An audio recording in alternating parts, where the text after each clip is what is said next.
Okay guys, sa PBA update. So, merong trade na naganap sa pagitan ng San Miguel at Terra Firma. So, sino kaya sa mga players ng SMB at Terra Firma ang involved sa nasabing trade bago magsimula itong PBA Commissioner's Cup?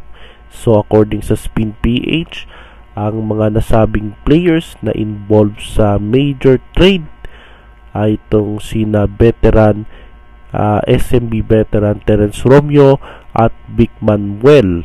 Sila iti-trade papuntang Terra Firma kapalit na mapupunta sa SMB itong sina Wami Chongson at Andreas Kahilig.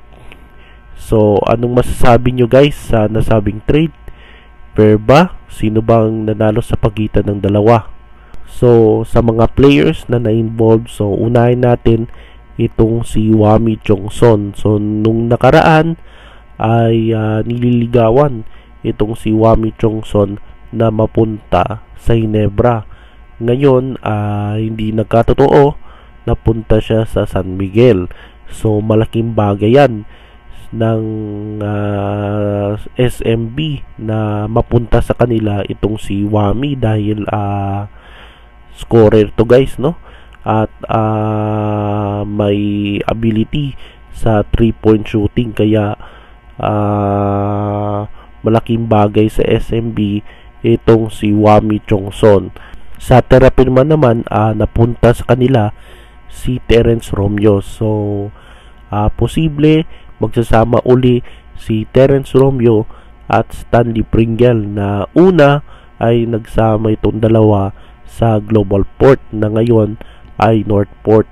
Kasi nung una may kumakalat sa social media na may rumors na 4-team trade, no, yung blockbuster trade, kung saan involved ang Ginebra, SMB, Terra Firma, pati TNT.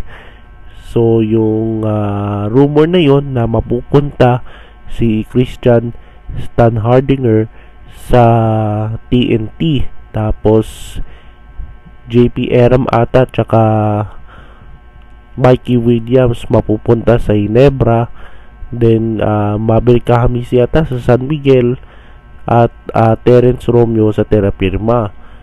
So, hindi nagkatotoo yun, no? Nagkatotoo na si Terence Romeo napunta sa Terra Firma, pero ang napunta sa SMB si Wami Chongson.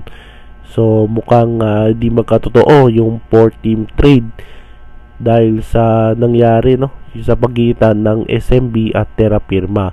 So, anong masasabi nyo sa galawan dyan, no, sa PBA, dahil magsisimula na, malapit na yung Commissioner's Cup sa darating na November 27. So, yan yung PBA update sa araw na ito.